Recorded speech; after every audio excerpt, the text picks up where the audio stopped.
সুপ্রভাত সবাইকে। তা বলো, সকলে এই 4 দিনের ছুটি কেমন কাটালে? আমার তো হিসেব করে করেই কেটে গেল মহারাজ। বাবা বাবা বাবা, তা খুব খরচ করে ফেলেছো বুঝি? আমার তো মোহর গুনে গুনেই কেটে গেল মহারাজ। তোমার তো অগুন্তি মোহর, সেক্ষেত্রে গুনতে তো হবেই। আমি মেয়ের বাড়ি গিয়েছিলাম মহারাজ।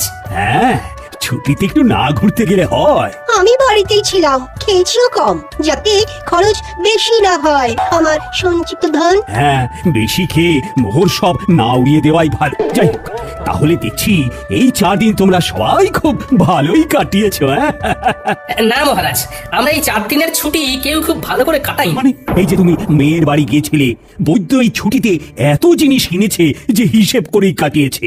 সভাকবি বাড়িতে ছিল কিন্তু কম খেয়েছে, আর মন্ত্রী অগুন্তি মোহর গুনেছে। তাহলে সবাই তো মনের সুখে যে যার কাজ করেছে। মহারাজ, অনেক সময় মুখে শুনে যা ভাবা হয় তা ঠিক হয় না মহারাজ। আমি মেয়ের বাড়ি গিয়েছিলাম কিছু আনাজপত্র আনতে, যাতে বেশ কিছু মাস আমার বাজার করতে না হয়। কারণ এখন বাজারে জিনিসপত্রের যা আকাশ ছোঁয়া দাম মহারাজ। আমিও এই কদিনের ছুটিতে প্রচুর জিনিস কিনে তার দাম হিসেব করতে বসিনি মহারাজ। আমি হিসেব করছিলাম বেতন পেয়ে কোন খাতে কতটা খরচ কমিয়ে গোটা মাস জীবন ধারণ করতে পারবো। আমিও যাতে বেশি না খেয়ে তাড়াতাড়ি আনাজপাতি শেষ করে ফেলি, সেই জন্যই কম কম খাচ্ছিলাম। এরকমের কারণটা কি বুঝতে পারছি না তো। তোমরা তো সবাই যথেষ্ট পরিমাণে বেতন পাও, তাহলে আগে মহারাজ, অপরাধ নেবেন না। আপনার এই বেতনে এখনকার যা পরিস্থিতি, তাতে আমাদের মাস চালানো খুব দুষ্কর হয়ে যাচ্ছে। মহারাজ, আপনি বেতনের দিকটা একটু ভাবলে ভালো হয়। বেতনের দিকটা ভেবে দেখবো মানে কি বলতে চাইছো? বেতন বাড়ান মহারাজ, বেতন বাড়ান। অসম্ভব, অসম্ভব। এই তো বিগত 4 মাস আগেই বেতন বাড়িয়েছি। তোমরা সবার কাজের পাশাপাশি উপরি আয়ের ব্যবস্থা করো। উপরি আয়? মহারাজ, মাথা ঠান্ডা করুন। একটু ভাবুন মহারাজ, একটু ভাবুন। আমি তোমাদের কথা অনেক ভেবেছি, এবার তোমরাও আমার কথা একটু ভাবো। আমি বেতন বাড়াতে পারছি না, আর আজকের মতো এখানেই সভা শেষ করছি। তোমরা সবাই এসো। বেতন বাড়ানোর কথা বলতেই সবার কাজ শেষ করে দিলেন। এ আবার কেমন ব্যবহার?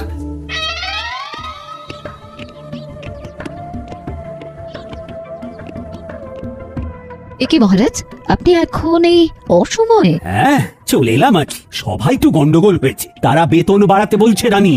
যা বেতন পাচ্ছে তাতে নাকি জিনিসপত্রের বাজারে যে আকাশ ছোঁয়া দাম, তাতে হচ্ছে না। আপনি কি বলেছেন শুনি? আমি বলে দিয়েছি বেতন বাড়ানো এখন অসম্ভব। আমি ওদেরকে বলেছি উপরি আয়ের ব্যবস্থা করতে। সে কথা শুনে সবাই কি বললেন? সবাই আকাশ থেকে পড়লো।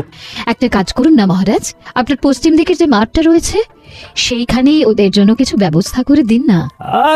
তোমার কথাটা মাথায় থাকলো, তবে 2 দিন বাদে বলবো। আগে দেখি ওরা কে কি করে। বেশ।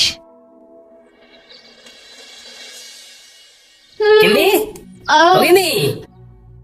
বলো। এ কি গো গিন্নি, তুমি শুয়ে আছো? শরীর খুব খারাপ নাকি? দেখি দেখি। হেমা, তোমার গা তো জ্বরে পুড়ে যাচ্ছে। কিছু খাওনি নাকি? আমি উঠতে পারছি না। আজকে রান্নাটা যে কি করে করব বুঝতে পারছি না গো। হ্যাঁ, রান্না নিয়ে কিছু ভেবো না, আমি করে নিচ্ছি। তুমি শুধু চুপটি করে শুয়ে থাকো দেখি। না, সে কি করে হয়? তোমার এসব রাধা বাড়া অভ্যেস নেই। আরে তোমারও কি জন্ম থেকেই স্বামীর সাথে ঘর করার অভ্যেস ছিল? হ্যাঁ, সেই তো আমার সাথে বিয়ের পরে অভ্যেসটা হয়েছে। আমার কথা আলাদা, আমি মেয়ে মানুষ। বারে বা, বেটা ছেলে বলে কি রান্নার অভ্যেস তাও আবার কদিনের জন্য হবে না? এইসব একদম বাজে কথা গিন্নি। তাও আমার খারাপ লাগবে। তুমি এখন থামো তো গিন্নি। শোনো, আমি এই কদিন রাঁধবো, আর তুমি শুধু গ্যাট হয়ে খাটের উপর বসে খাবে, বিশ্রাম নেবে। তুমি শুধু আমি রান্নাটা কেমন করি সেটা দেখো।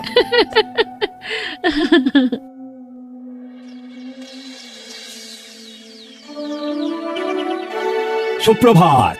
আশা করি সবাই ভালো আছো। কালকে যা হলো তারপর কি আর ভালো থাকা যায় মহারাজ? দেখো, আমি তোমাদেরকে যা বলার বলেই দিয়েছি। এই যাবৎকাল তোমাদের যখনই যা অসুবিধে হয়েছে আমি পাশে ছিলাম, এখনো আমি পাশে থাকবো। তাই বলে যখন তখন বেতন বাড়ানোটা সত্যি অসুবিধের। আমি তো শুধু চিকিৎসাই পারি, এর বাইরে তো কিছুই পারি না। তাই তাই কিভাবে যে উপরি আয় হবে অন্য কিছু করে সেটাই মাথায় আসছে না। মহারাজ যদি একটু উপায় বলে দেন। সেই আমাকেই উপায় বলতে হবে? আচ্ছা, দেখছি।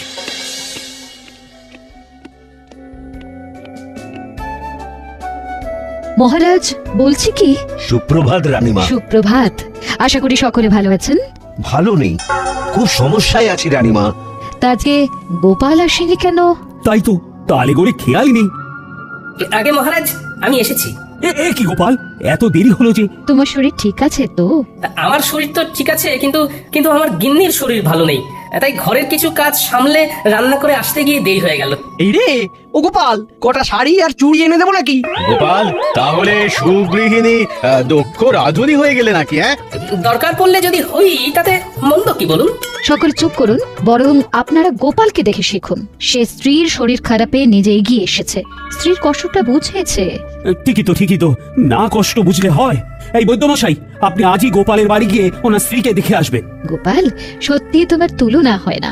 থাক, অমন মেয়ে মানুষের কাজ করে আমার সুখ্যাতি পাওয়ার দরকার নেই।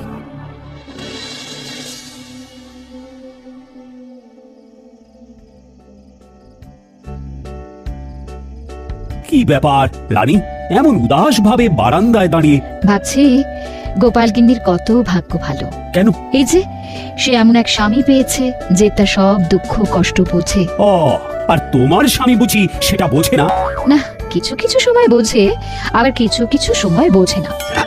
আচ্ছা বুঝেছি। তোমার মন পেতে গেলে আমায় তাহলে একদিন লুকিয়ে লুকিয়ে ঠাকুরদের সরিয়ে তোমাকে রেঁধে খাওয়াতে হবে, তাই তো?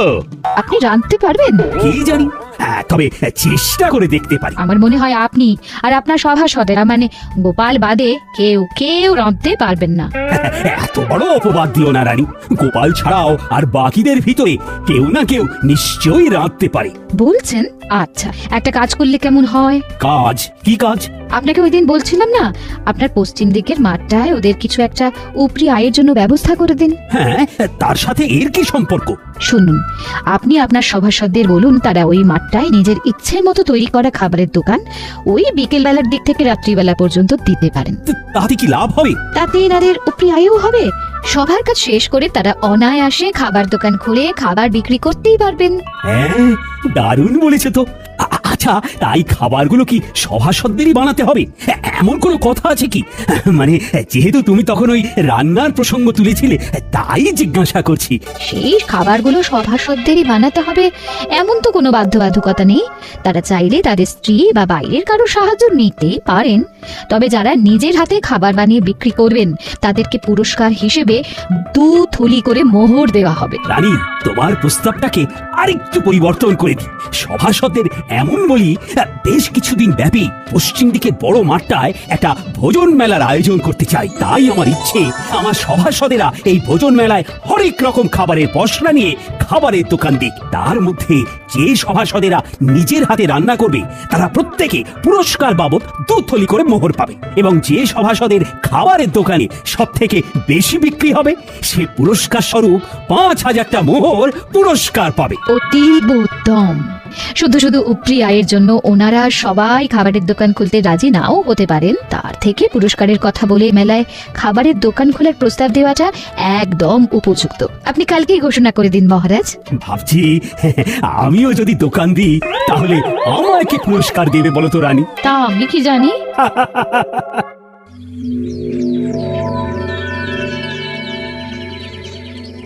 হ্যাঁ, তোমাদের সকলকে আজ একটু তাড়াতাড়ি ডাকার পিছনে আমার একটা বিশেষ উদ্দেশ্য আছে। কি উদ্দেশ্য মহারাজ? আমি তোমাদের সকলের উপরি আয়ের জন্য একটা পদ ভেবেছি। বাহ বাহ বাহ! কি উপায় আপনি ভেবেছেন মহারাজ?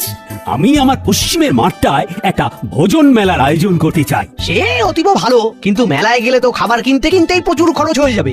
তাহলে এভাবে আমাদের উপরি আয় হবে কি করে মহারাজ? নিজের দোকান থেকে খেলে ব্যয় হবে না মন্ত্রী। নিজের দোকান মানে? আপনি কি ওই মেলায় আমাদের দোকান দিতে বলছেন মহারাজ? একদম ঠিক। আমি চাই পশ্চিমের মাঠে আয়োজিত সারা কৃষ্ণনগর ব্যাপী ভোজন মেলায় সাধারণ প্রজাদের পাশাপাশি আমার সভাসদেরাও খাবারের দোকান দিক। দোকান দিলে উপরে আয় হবে বটে, কিন্তু দাঁড়াও, আমার ঘোষণা এখনো শেষ হয়নি। আমি ঠিক করেছি আমার সভাসদদের ভিতরে যারা নিজেরা হাতে করে খাবার বানিয়ে বিক্রি করবে তারা প্রত্যেকে 2 থলি করে মোহর আমার তরফ থেকে পুরস্কার পাবে। আহা, দাঁড়াও, এখনো তো কথা শেষ হয়নি। আর যে সভাসদদের দোকানে সব থেকে বেশি বিক্রি হবে সে আমার তরফ থেকে পুরস্কার বাবদ 5,000 মোহর পাবে। তার মানে খাবার বেশি বিক্রি করতে পারলে 5,000 মোহর পুরস্কার, আর নিজের হাতে খাবার বানাতে পারলে 2 থলি মোহর পুরস্কার। আবার নিজে খাবার না বানাতে পারলেও অন্য কারুর সাহায্য নিয়ে উপরি আয়ের জন্য দোকান দেওয়া যাবে, তাই তো মহারাজ? একদম। এই মেলা প্রায় মাসখানেক চলবে। তাহলে তোমরা কি ভাবছো? মানে আমার প্রস্তাবে কি রাজি হবে? আমি রাজি মহারাজ। আমি দোকান দিতে রাজি, যদি হেরেও যাই বাজি। আমিও রাজি। আমিও দোকান দেব। মহারাজ, দোকান না দিয়ে সবার দোকানের খাবার চেখে দেখার জন্য কোনো পুরস্কার নেই না? মন্ত্রী, ইয়ে মানে মহারাজ, আমিও সবার মতো দোকান দেব তাহলে। বেশ, তাহলে সবাই প্রস্তুত হয়ে নাও। দিন 7 পরেই শুরু হবে ভোজন মেলা। ও হ্যাঁ, মনে আছে তো সবার? কালকে আমার এই ছুটির দিন, রাজসভা বন্ধ। হ্যাঁ মহারাজ।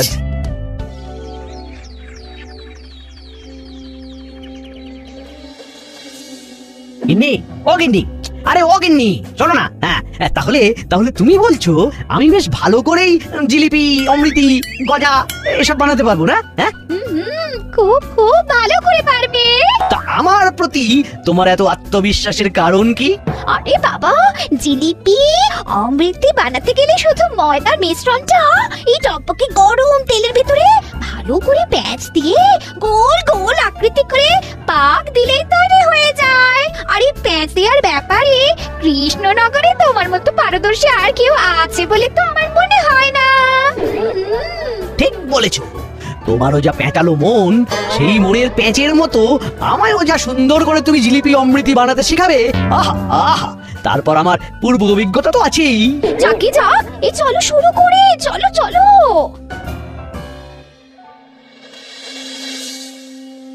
বলি, ও গোপাল, আমার দ্বারা এসব হবে না, আমি আগে কখনো রান্না করিনি।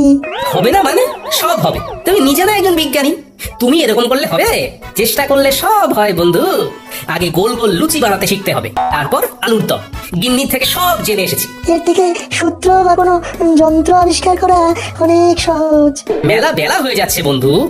ইস, এরকম যদি কোনো যন্ত্র থাকতো যার দ্বারা আপনা আপনি খাবার হয়ে যেত। আগে লুচি আলুর দমটা শেখো, তারপর তুমি ওরকম যন্ত্র আবিষ্কার করো। কেমন? না, মানে কোনো ইয়ে টিয়ে নয়, চুপচাপ কাজে নামো। তুমি তো জানোই আমি ছড়ার পাত্র নই।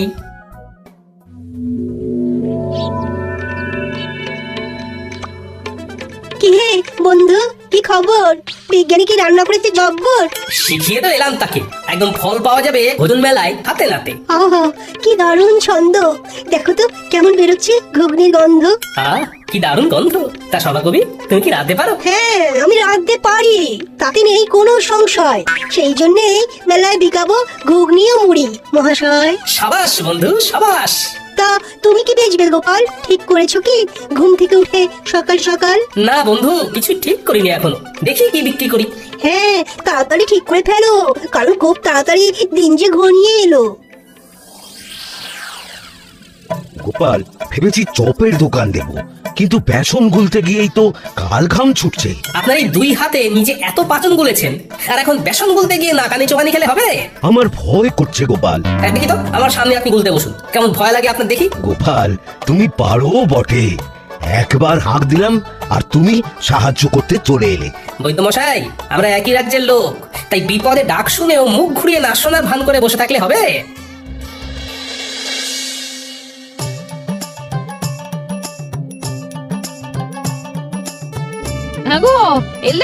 হ্যাঁ হ্যাঁ, মোটামুটি সবার বাড়ি একবার করে ঢু দিয়ে এলাম, বুঝলে গিন্নি? দেখলাম মোটামুটি সবাই একদম জোর কদমে রান্নার প্রস্তুতি নিচ্ছে। তা তুমি কি বানাবে কিছু ঠিক করলে? এমনিতে বাড়ির রান্না তো বেশ ভালোই করছো। সেটাই তো এখনো ঠিক করে উঠতে পারিনি। সবাই মোটামুটি সেই গতে ধরা রান্নাই করছে। আমায় একটু অন্যরকম কিছু ভাবতে হবে।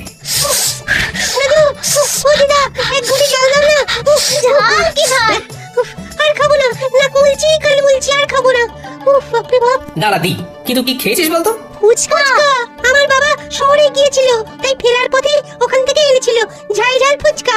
জানো তো দাদু, এখানকার কেউই ফুচকার তেমন নাম শোনেনি। গিন্নি, ও গিন্নি, ফুচকার দোকান দিলে কেমন হয়? খুবই ভালো হয়। হ্যাঁ, সেইবারে খুকির বাড়িতে গিয়ে খেলাম, শহর থেকে জামাই এনেছিল, অসাধারণ। কিন্তু তুমি কিভাবে বানাই শিখবে কি করে? এখনো হাতে 4-5 দিন সময় আছে গিন্নি, শহরে গিয়ে শিখে আসবো কালকে, তারপর ভোজন মেলায় ফুচকা বিক্রি করবো। আহা, শুধু খাবারের মেলায় কেন, গোটা কৃষ্ণনগরে তুমি বিক্রি করবে। এখানকার কেউ জানেই না ওই ফুচকার নাম। ভালো লাগলে না এই প্রচুর প্রচুর বিক্রি হবে। তা ঠিক, আর মহারাজ এটাও বলেননি যে খাবার শুধু ভোজন মেলাতেই বিক্রি করতে হবে। আমি কিছুক্ষণ দোকানে থেকে ফুচকা তৈরি করে ঠেলা গাড়ি নিয়ে ফুচকা বিকোতে বেরিয়ে যাব। তারপর তুমি আর ন্যাপলা, পুঁটি, গুলটে দোকান সামলাবে। দাদু তুমি চিন্তা করো না, আমরা সব সামলে দেবো। দারুণ দারুণ জিনিস খাওয়ালে গোপাল, অপূর্ব স্বাদ। পুরটা খাসাও মেখেছো গোপাল। শুভেচ্ছা বন্ধু, একদম অন্য ধরনের জিনিস খাওয়ানোর জন্য। আর অসংখ্য ধন্যবাদ আমাকে লুচি আলুর দম শিখিয়ে দেওয়ার জন্য। আরে ধুর, কি যে বলো, তা বিক্রি কেমন হচ্ছে? আমার দোকানেও মন্দ নয়। আমার দোকানেও তোমার কল্যাণে বেশ ভালোই বিক্রি হচ্ছে। বাহ, শুনে ভালো লাগলো। হ্যাঁ গো, আর দেরি করো না, দেরি করো না, ফুচকার ঠেলাটা নিয়ে গুলটিকে সঙ্গে করে নিয়ে রওনা দাও, আমরা দোকান সামলে নিচ্ছি। হ্যাঁ ঠিক বলেছো গিন্নি। এই গুলটে, চল চল চল। ফুচকা ফুচকা নেবে গো, ফুচকা ভোজন মেলায় গোপালের বিখ্যাত ফুচকা। এক মোহরে 7টা, খেয়ে যাও খেয়ে যাও, এক মোহরে 7টা। ফুচকাটা আবার কি? হ্যাঁ আমি বুঝেছি ফুচকা কি, তাও আবার খাবারের মেলায় গোপালের বিখ্যাত ফুচকা। চল চল চল, খেয়ে দেখবি, চল বাকি দুটোটা। একটু ভালো খেতে আরো দিন আমায় ফুচকা দিন। দাদু মন বলছে এই এক ঠেলা গাড়ি ফুচকা না নিমেষেই শেষ হয়ে যাবে। দেখে নিও দাদু, তুমি হবে সেরা বিক্রেতা। দূর পাগলা, সেরা বিক্রেতা না, সর্বোচ্চ বিক্রেতা। দুটো একসাথে বললো কিন্তু মন্দ লাগবে না।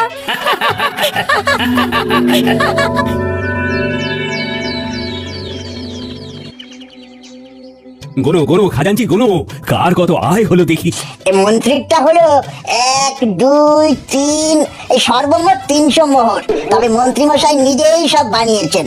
বেশ বেশ, পরের জন। পরের জন হলেন বিজ্ঞানী বাবু, তার মোহর 1, 2, 3, এই সর্বমোট 900 মোহর। ইনিও নিজের হাতেই খাবার বানিয়েছেন। এই বিজ্ঞানী আমার থেকেও বেশি আয় করেছে, এ কি কপাল। এরপর সভাকবি, ওনার মোহরের সংখ্যা হলো 1, 2, 3, সব মিলিয়ে 850 মহারাজ। ইনিও নিজের হাতে খাবার তৈরি করেছেন। বাহ বাহ বাহ, চমৎকার।